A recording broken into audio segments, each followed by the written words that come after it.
The test is in 4 parts: Part 1, Part 2, Part 3, and Part 4. Now look at Part 1. Part 1. You will hear a conversation between a male clerk in a hire company and a woman customer. First, you have some time to look at questions 1 to 5.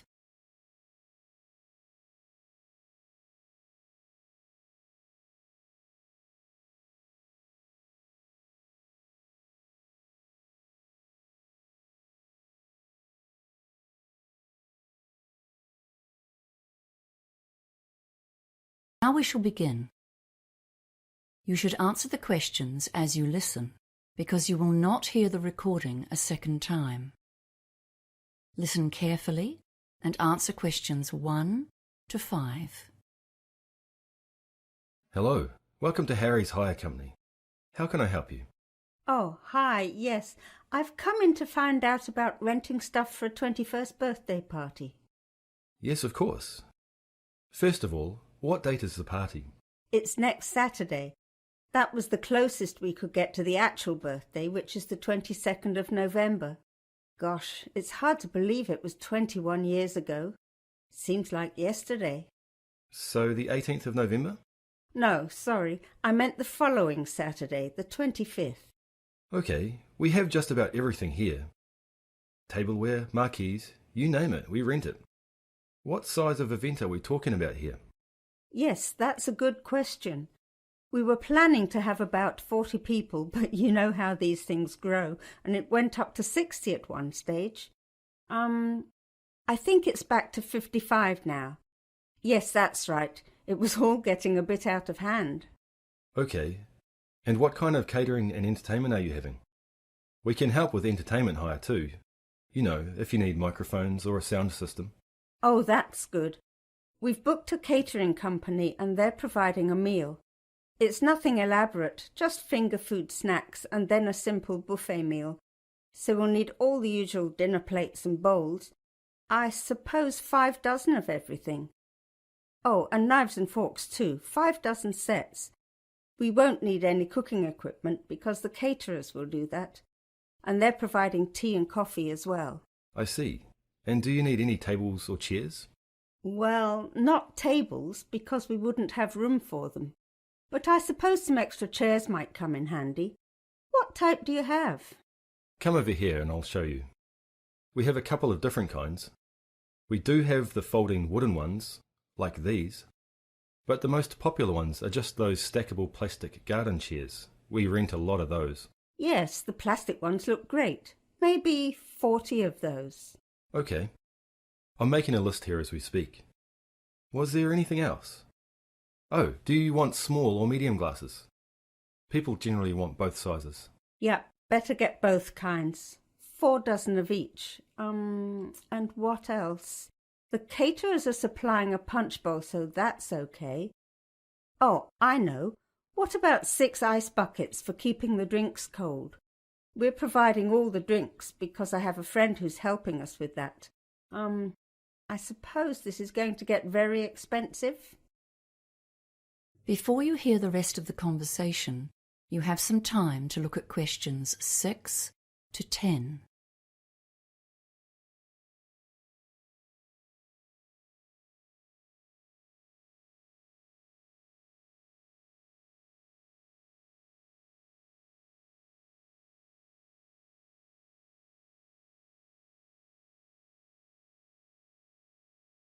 Now listen and answer questions 6 to 10.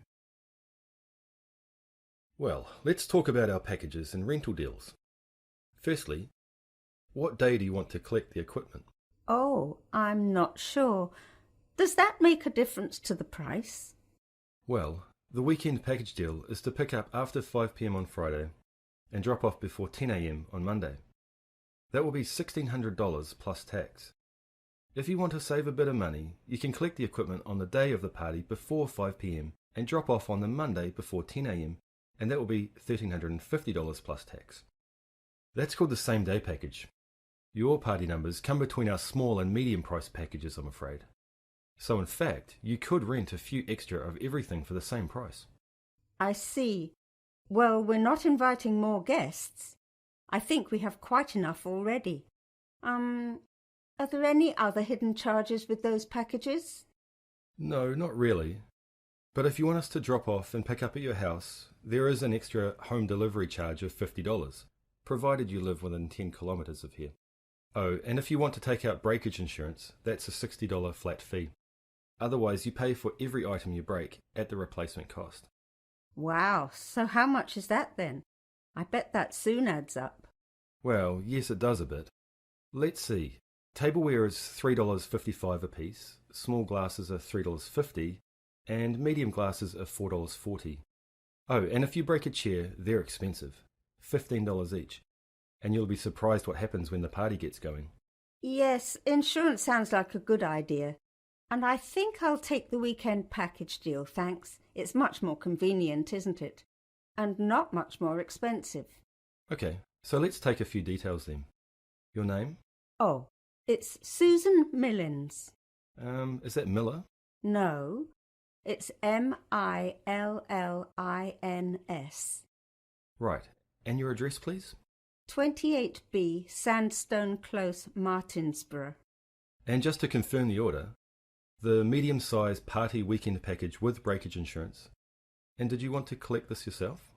Yes, thank you. I do live within 10 Ks, but I don't want to pay any extra charges. I'll get my son to help me. Okay, we'll need an emergency contact number, just in case anything goes wrong.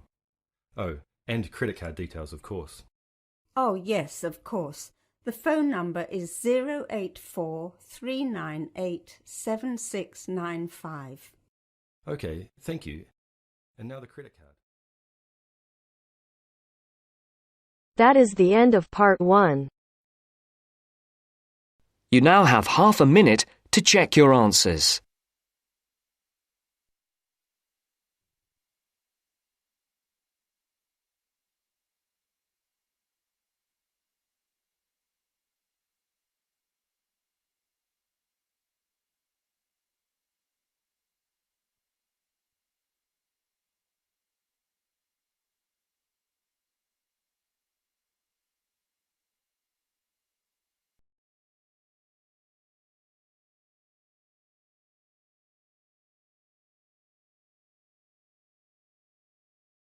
Now turns to part 2.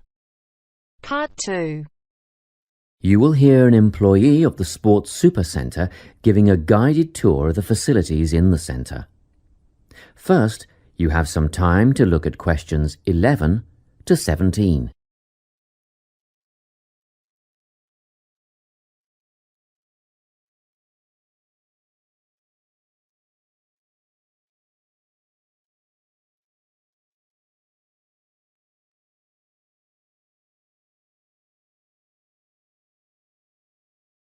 Listen carefully and answer questions 11 to 17.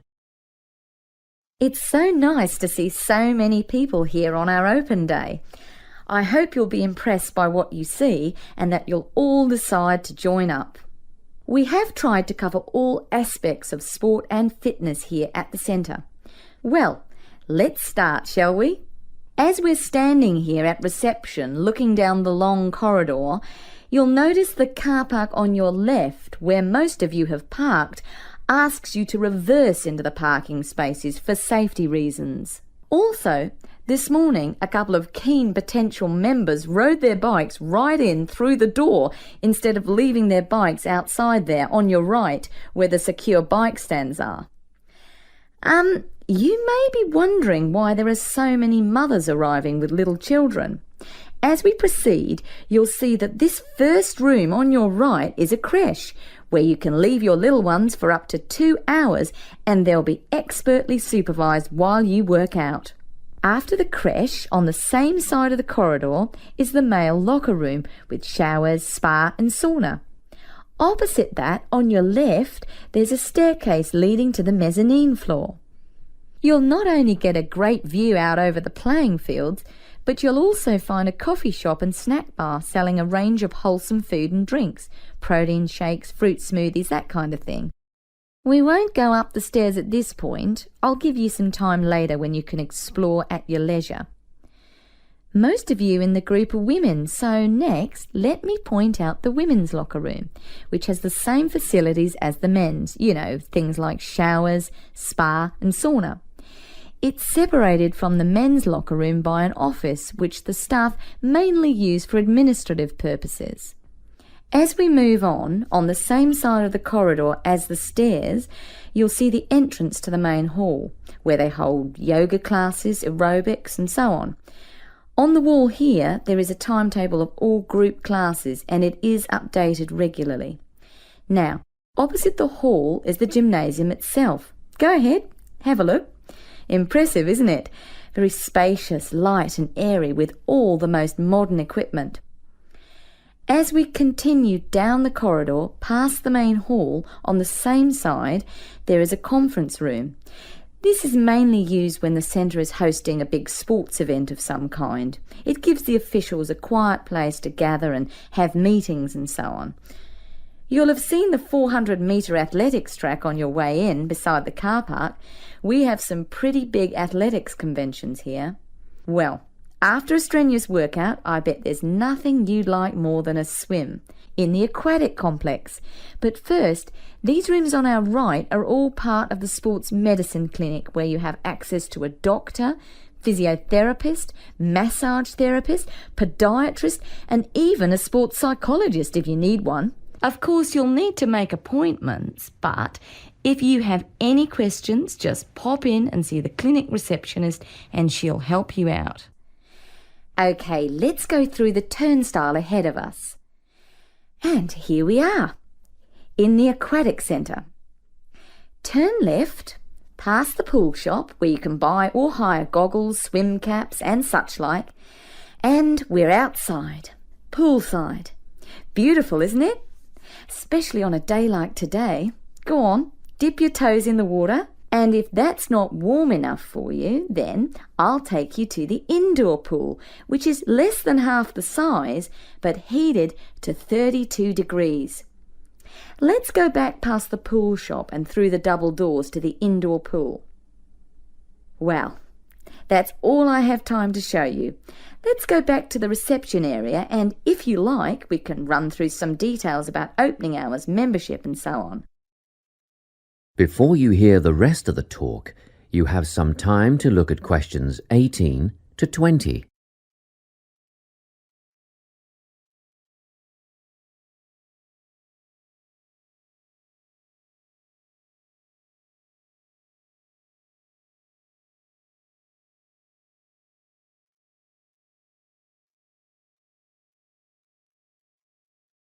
Now listen and answer questions 18 to 20.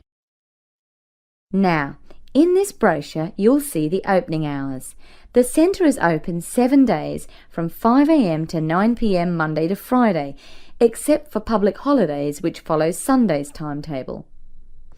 On Saturdays, we open at the same time as weekdays and close a little earlier. So that's 5 a.m. to 7 p.m. on Saturdays, and on Sundays everyone gets a sleep in. You can come in between 7 a.m. and 5 p.m. Membership fees cover access to the gym, group classes and the pool. But if you want to join a swim squad to train with a coach, you should inquire at reception for prices and timetables. In the gym, personal training is available from one of our dedicated team of trainers, and reception will have more information on who is free when and what hourly rates apply. However, there is always a certificated instructor on hand in the gym at all times for advice and help. And once your membership is paid, you are entitled to a free health assessment, and you'll get a program designed to meet your own particular needs. You'll need to book a time for this with the gym instructor. Now, if you're a mum or dad, remember you can leave your children in the creche. They take babies from 6 weeks old. Bookings are essential though, and you'll have to check the website for times and pricing. Members are also entitled to tennis lessons on a Tuesday or Thursday from 9 till 10:30, but bookings are essential, so ring Natalie. Her number is here in the brochure to reserve a place. Well, I think that's it. Any questions?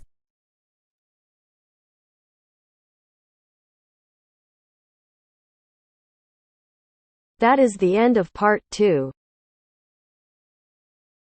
You now have half a minute to check your answers.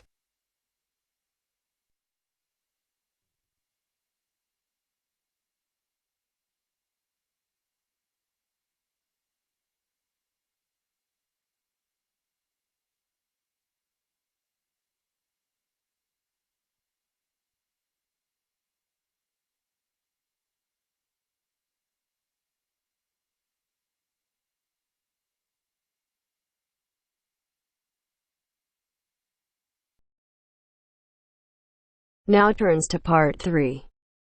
Part 3. You will hear a conversation between a student called Mark and his teacher, Professor Jones. First, you have some time to look at questions 21 to 25.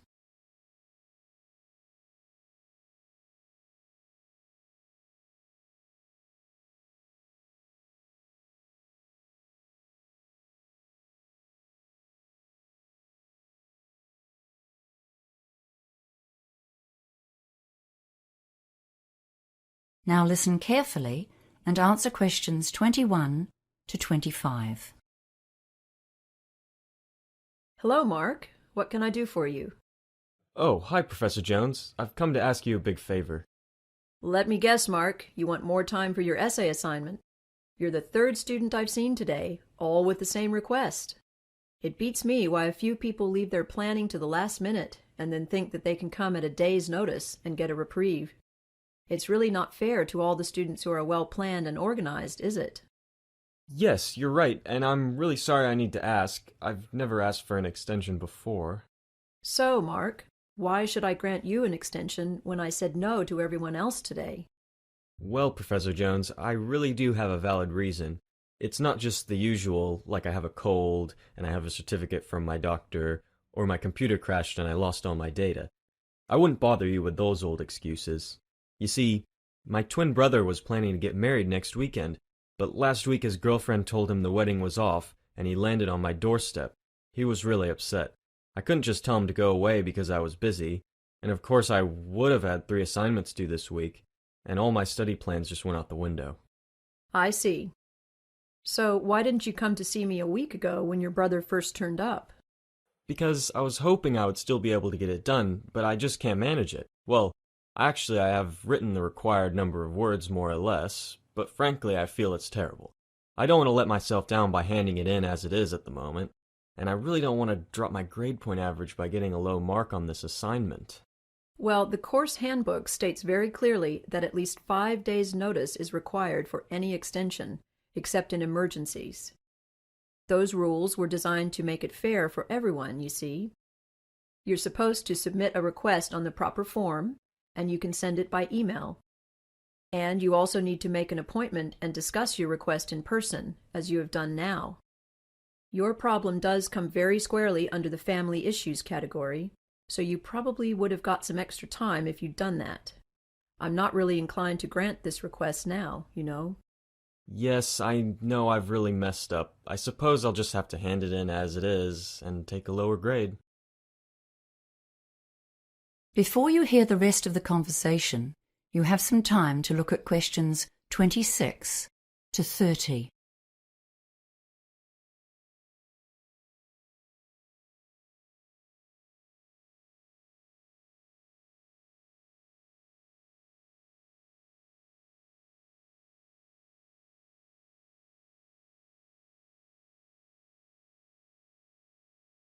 Now listen and answer questions 26 to 30.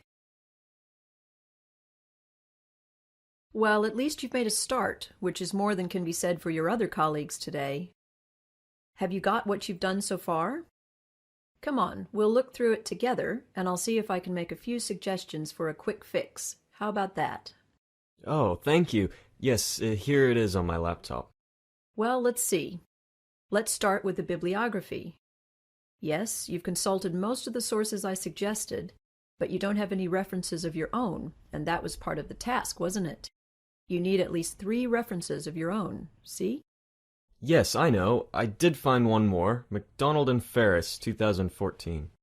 Okay, that's a good one. I suggest you look at their reference list too, and chase up a couple more from there.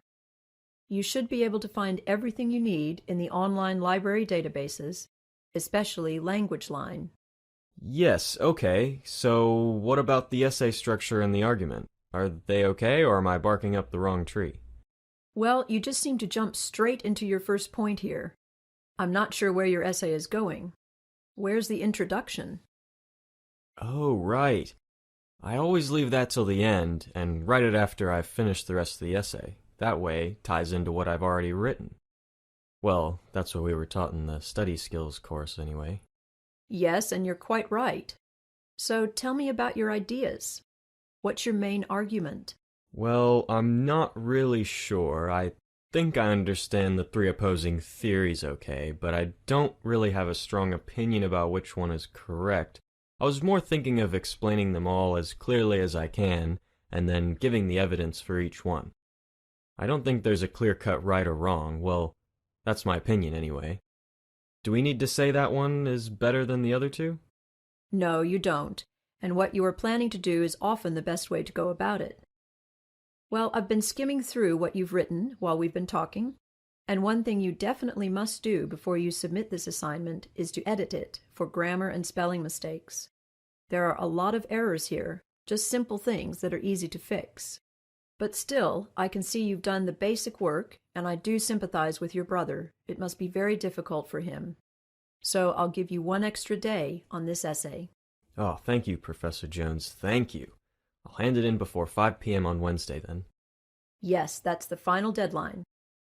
Goodbye now.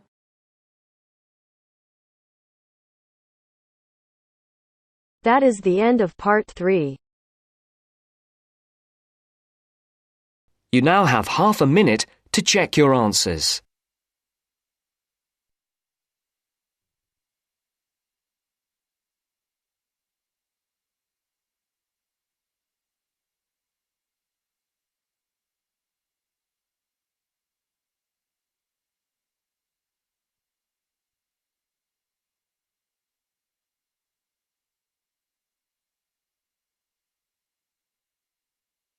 Now turns to part 4. Part 4. You will hear a talk on the topic of time perspectives. First, you have some time to look at questions 31 to 40.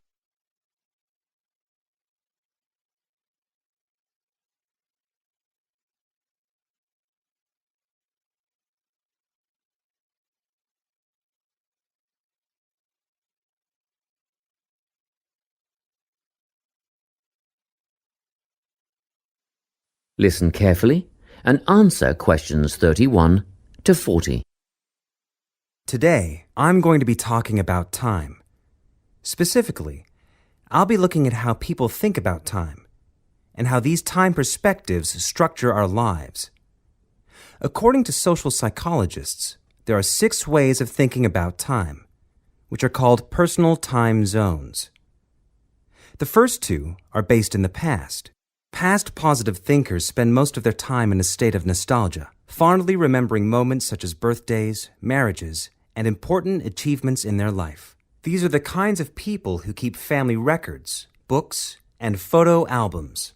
People living in the past negative time zone are also absorbed by earlier times, but they focus on all the bad things, regrets, failures, poor decisions.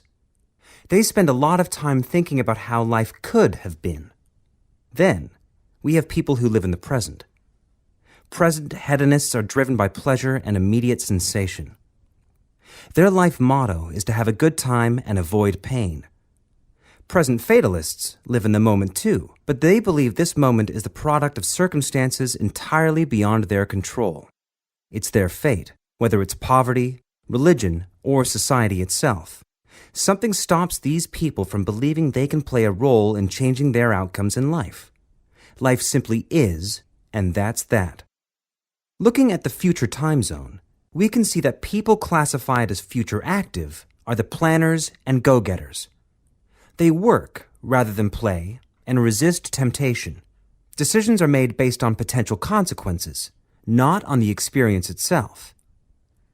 A second future-orientated perspective, future fatalistic, is driven by the certainty of life after death and some kind of a judgment day when they will be assessed on how virtuously they have lived and what success they have had in their lives. Okay, let's move on. You might ask, how do these time zones affect our lives? Well, let's start at the beginning.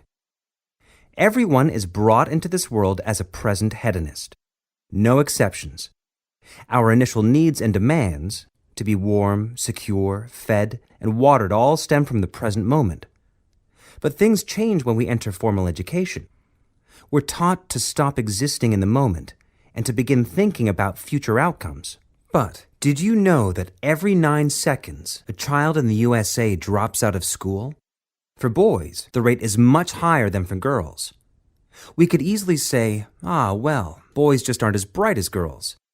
But the evidence doesn't support this. A recent study states that boys in America, by the age of 21, have spent 10,000 hours playing video games. The research suggests that they'll never fit in the traditional classroom, because these boys require a situation where they have the ability to manage their own learning environment. Now, let's look at the way we do prevention education. All prevention education is aimed at a future time zone. We say, don't smoke or you'll get cancer.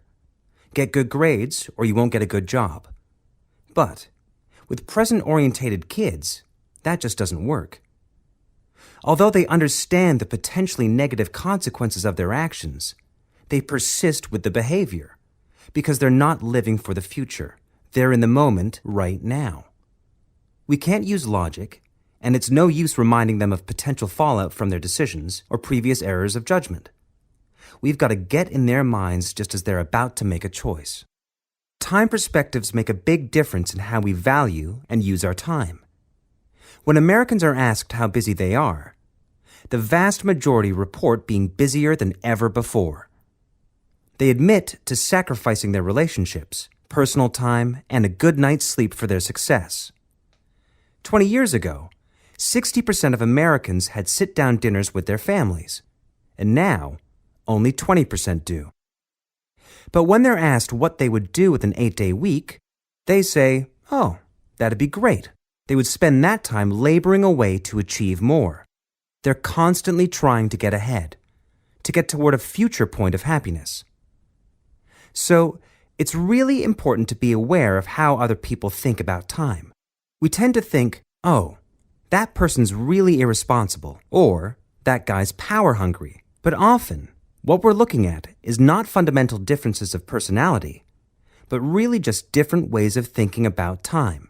Seeing these conflicts as differences in time perspective, rather than distinctions of character, can facilitate more effective cooperation between people and get the most out of each person's individual strengths.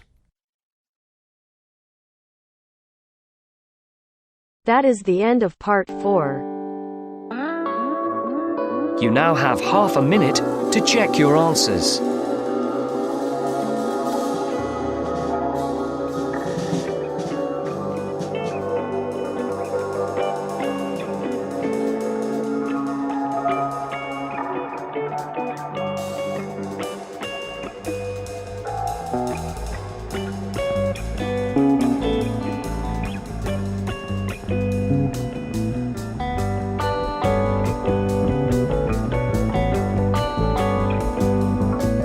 That is the end of the test.